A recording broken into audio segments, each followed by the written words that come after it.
Lagi-lagi kita dikejutkan dengan beberapa hal misterius yang benar-benar menguras logika, seperti Beatrice yang dalam keadaan tidak sadar layaknya alat perekam, ia mengatakan hal yang sama persis sebuah obrolan Melody dengan si Dan, yang dimana obrolan tersebut ada pada mimpi si Melody. Mungkinkah Melody memiliki kemampuan yang tanpa ia sadari bisa menerawang masa depan melewati mimpinya, bahwasanya ia akan bertemu dengan sosok pria dewasa bernama Dan, dan di tahun tersebut 1994 faktanya Dan masihlah seorang anak-anak. Serta scene terakhir di episode sebelumnya yang lagi-lagi memperlihatkan sosok makhluk aneh yang selalu muncul di layar monitor. Jadi apa saja misteri yang akan terungkap di episode kali ini? Mari langsung saja kita mulai. Ini dia Through the Looking Glass.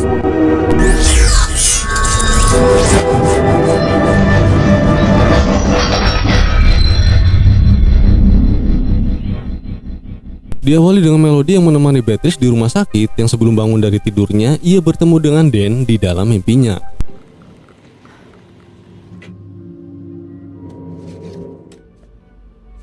Melody. Kemudian Melody menghampiri Beatrice. Ia penasaran dan berharap Beatrice memanggil sosok pria yang Melody temui di dalam mimpinya, karena mungkin Melody menganggap Dan telah meninggal. Akan tetapi sepertinya Beatrice kerasukan lagi. Dengan suara yang menyeramkan, makhluk tersebut melarang agar Melody jangan sampai keluar. Entah keluar dari apa yang sepertinya demit ini enggan jika Melody mengetahui sosok Dan. Don't let it out. Lalu Melody mendatangi kediaman Dr. Tuna yang meminta bantuannya dan menceritakan kejadian yang dialaminya yang terjadi sejak Melody menempati apartemen Pfister. Melody memimpikan sebuah pembicaraan dengan seorang pria yang tak dikenal, yang saat terbangun ia tidak ingat apapun tentang mimpinya. Namun ketika melakukan pemanggilan arwah tempo hari, Beatrice sebagai mediumnya, ia menirukan pembicaraan pria itu sama persis seperti yang ada dalam mimpinya. Hal ini tiba-tiba membuat Melody ingat semua momen pembicaraan dengan si Dan. Melody mengatakan kepada Dr. Tuna, pria tersebut mengaku sebagai anaknya dan bilang bahwa Melody dalam bahaya dan harus pergi dari apartemen Pfister. Ini bisa disimpulkan bahwa pertemuan antar keduanya, Melody dan si Dan, sama-sama bertemu melalui sebuah mimpi. Yang membedakan hanyalah waktu. Melody mengalami mimpi tersebut di tahun 1994, sedangkan si Dan di waktu saat ini. Serta ada perbedaan lainnya yang tidak hanya di dalam mimpi saja, Dan bertemu secara langsung dengan Melody. Jadi mungkinkah Pfister adalah sebuah tempat penghubung dua dimensi, masa lalu dan masa depan? Karena diketahui Melody mengalami hal ini semenjak ia menempati apartemen Pfister. Sama halnya dengan si Dan, ia juga mengalaminya semenjak merestorasi kaset-kaset si Melody, yang kaset tersebut berasal dari apartemen Pfister. Lanjut ke cerita, rupanya saat ini Dr. Tuna diskor oleh pihak jurusan di kampusnya karena ada yang mengajukan pengaduan terhadapnya secara anonim, yang menurut aduan tersebut ia melanggar kebijakan universitas, yang dimana ia memposting sebuah artikel di forum internet tentang hal-hal yang Melody alami, yang padahal Dr. Tuna tidak menyebutkan nama Melody. Hal ini ia lakukan semenjak bertemu dengan seorang peneliti yang mencari subjek penelitian tentang sekelompok orang yang memiliki kepekaan khusus dengan sebutan Baldung, yang karakteristiknya sama dengan Melody, yaitu menggambar sesuatu coret-coret nggak jelas, yang anehnya pola dan garisnya sama. Namun dari segi kasus, entah kasus seperti apa tidak dijelaskan, berbeda dengan Melody. Dr. Tuna beranggapan Melody hanya berhalusinasi, akan tetapi ia bisa membuktikan dengan sebuah rekaman tentang pemanggilan arwah, pertemuan kultus dan lain sebagainya. Berhubung anak dan istri Dr. Tuna pulang, ia menunda untuk melihat video rekaman si Melody di lain waktu. Hey, honey, this is Melody, one of my students. Search. Nice to meet you.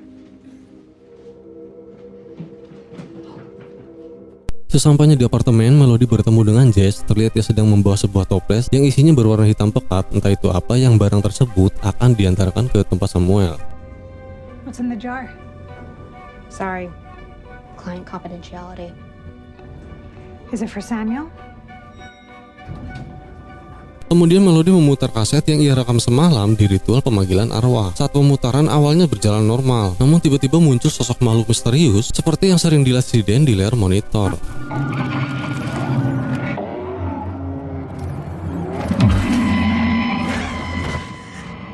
You died in a fire. Trying to understand what happened. Seusai dikagetkan dengan hal tersebut, ia segera mempacking kaset yang berisi rekaman pemanggilan arwah untuk dikirimkan ke Dr. Stephen Tuna. Ketika hendak keluar, Jess memberitahukan rupanya Annabelle memindahkan barang-barangnya ke tempat Cassandra. Ketika ditemui, Cassandra menganggap Melody terlalu mengekangnya. Ia ingin Annabelle terbebas dari Melody, seolah-olah Cassandra melihat Annabelle seperti sosok Eleanor kekasihnya. Bahkan ia meminjamkan pada Annabelle apartemennya di lantai 6. Karena Melody memasak, akhirnya Cassandra memberitahukan tepatnya di kamar Sixi. Sesampainya di sana, sana terlihat Annabelle sedang melukis sesuatu dengan tingkahnya yang agak berbeda, begitu antusias semenjak diberi cat lukisan oleh Cassandra hasil racikan Eleanor. Ia menganggap apartemen ini istimewa dan ingin tetap berada di sini, yang membuat dirinya terhubung dengan sesuatu yang ada di apartemen ini, seolah-olah membuka jalan ke dunia lain melewati lukisan yang ia buat. Melody yang membujuk Annabelle untuk segera keluar dari apartemen ini rupanya sia-sia saja. Ia malah diusir karena Annabelle harus bersiap, yang dimana Cassandra memberikan slot padanya untuk acara pameran nanti malam. Sandra got me a spot. You have to come. You just get the fuck out. Annabelle, open the door. Annabelle.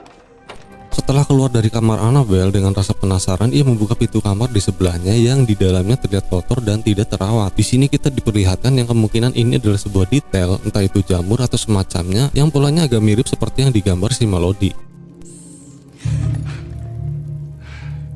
Di dalamnya ada beberapa orang yang sebagian dari mereka menggumamkan lagu misterius yang sering terdengar oleh si Melody. Lalu datang seorang pria, ia menyebut nama Pastor Russo dan mengira Melody adalah orang suruhannya. Namun tiba-tiba Smythe datang dan ingin Melody segera meninggalkan lantai 6. Ia memberitahukan bahwa mereka adalah seorang pecandu narkoba yang dikurung atas suruhan Samuel, dengan alasan agar tetap hangat dan tidak mati kedinginan. Namun sepertinya ini hanya sebuah alasan untuk menutupi sebuah rahasia. Karena merasa apartemen ini sudah nggak beres, Melody segera berkemas dan di sini kita diperlihatkan hal yang sama persis seperti yang si Dan alami. Dan?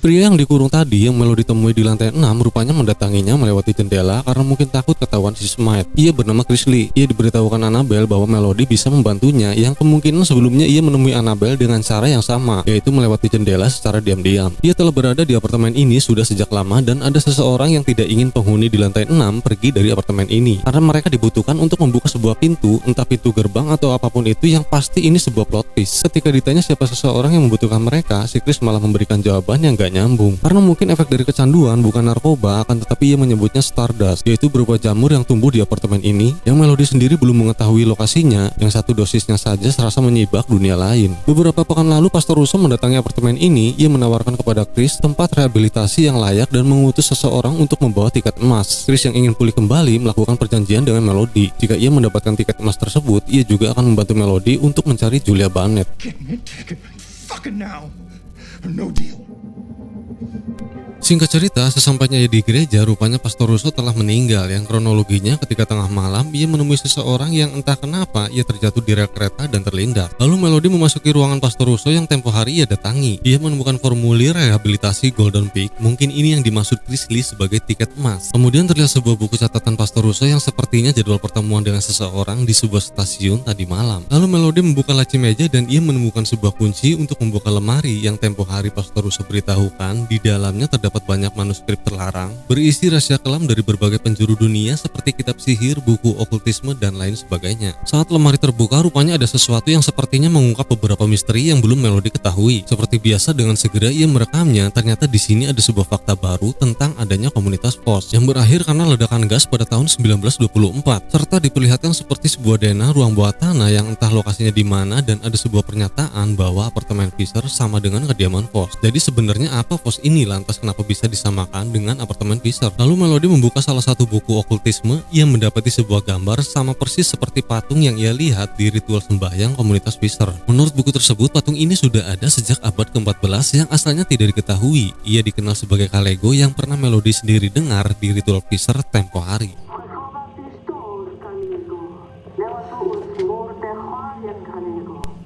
Ternyata ini yang dinamakan Kalego. Ia disebut sebagai dewa sekaligus iblis. Yang tak hanya itu saja, Melody menemukan sebuah buku tentang ilmu sihir yang di dalamnya terdapat kartu nama milik Samuel dan foto yang menandakan ia pernah masuk penjara, dan tertulis di papanya dengan nama Virgil Samuelson, yang kemungkinan besar ia saudara Davenport karena memiliki nama depan yang sama. Lalu Melody melihat sebuah simbol baldung yang ternyata simbol tersebut sama dengan kalung cincin miliknya. Tiba-tiba ada seseorang yang akan memasuki ruangan ini. Ia pun membawa seluruh berkas dan bergegas mencari tempat persembunyian.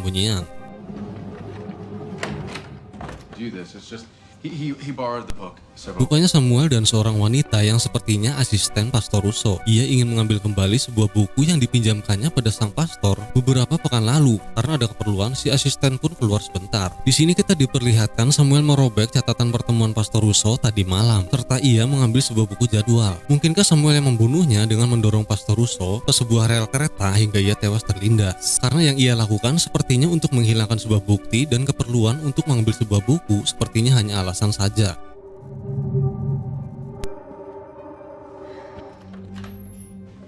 We're about to start the vigil. I found it. Thank you again. Seusai dari gereja, Melody menghubungi Dr. Tune. Berhubung nomornya nggak aktif, ia meninggalkan pesan suara. Melody memberitahukan fakta yang ia temui di gereja, bahwasanya Baldung adalah nama order penyihir, serta cincin dari ibunya memiliki lambang yang sama. Dan ketika menutup telepon, lagi-lagi Melody dikejutkan dengan kehadiran Dan. Ini sama persis seperti yang Dan alami. Tidak hanya dalam mimpi saja, ia juga melihatnya secara nyata.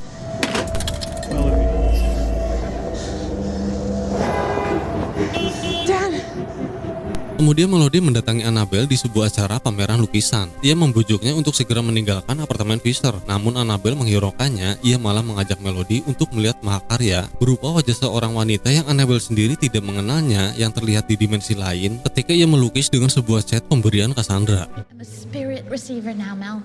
It's like Eleanor. She's got fans to meet.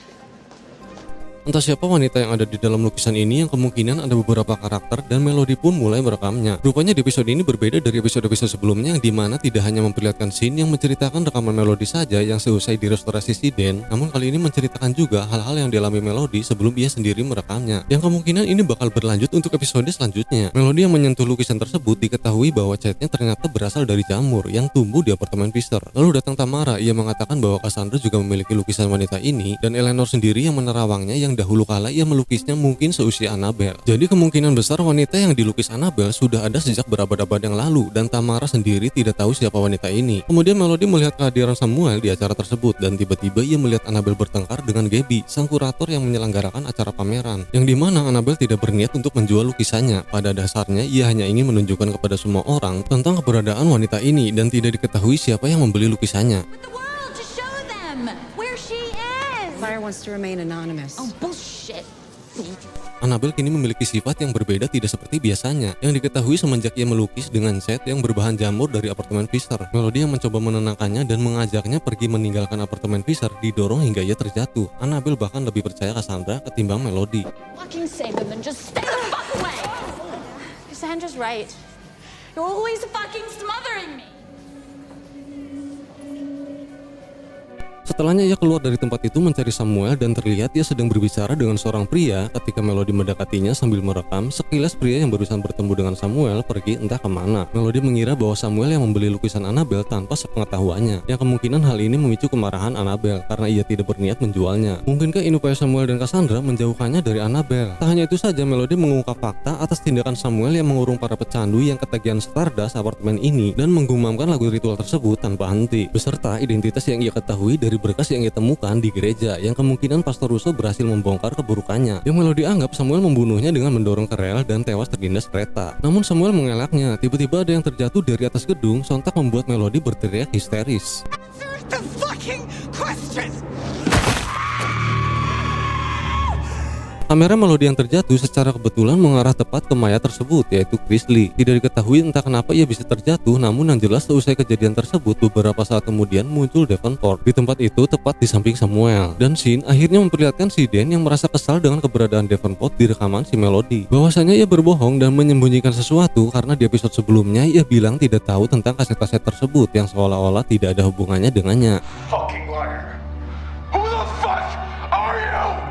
Akhirnya ia menghampiri Dan, rupanya benar saja, ia mengatakan Samuel adalah saudaranya. Ia menuding Melody membunuhnya dan meyakini ada sebuah bukti di dalam kaset-kaset tersebut. Meski ia mengetahui Samuel dengan okultismenya, namun Davenport menganggap itu hanya imajinasinya saja. Ia tidak mempercayai adanya kultus di apartemen itu. Ia mengasumsikan Melody yang gagal menemukan Julia Barnett di apartemen Fisher melampiaskan kekesalannya terhadap Samuel, karena Davenport mengira Melody mempercayai adanya kultus tersebut dan menuduh Samuel sebagai akar seluruh permasalahannya hingga membakar apartemen yang membuat saudaranya ikut terbunuh dan semua penghuni lainnya. Meski kaset belum direstorasi semua, namun hasil dari beberapa kaset yang sudah terdigitisasi cukup membuktikan bahwa Melody jelas-jelas tidak menyukai saudaranya. Ia juga menyinggung Dan yang selama ini mengetahui fakta tentang ayahnya yang menjadi pemicu kebakaran Pfister. Bagaimana jika bukan ayahnya, akan tetapi Melody yang terbukti menjadi pelakunya yang kemungkinan juga membunuh keluarga Dan. Namun Dan tidak semudah itu mempercayainya. Kemudian Davenport menyuruh Dan untuk segera menyelesaikan restorasinya, berharap mengungkap sebuah kebenaran. That's fucking impossible.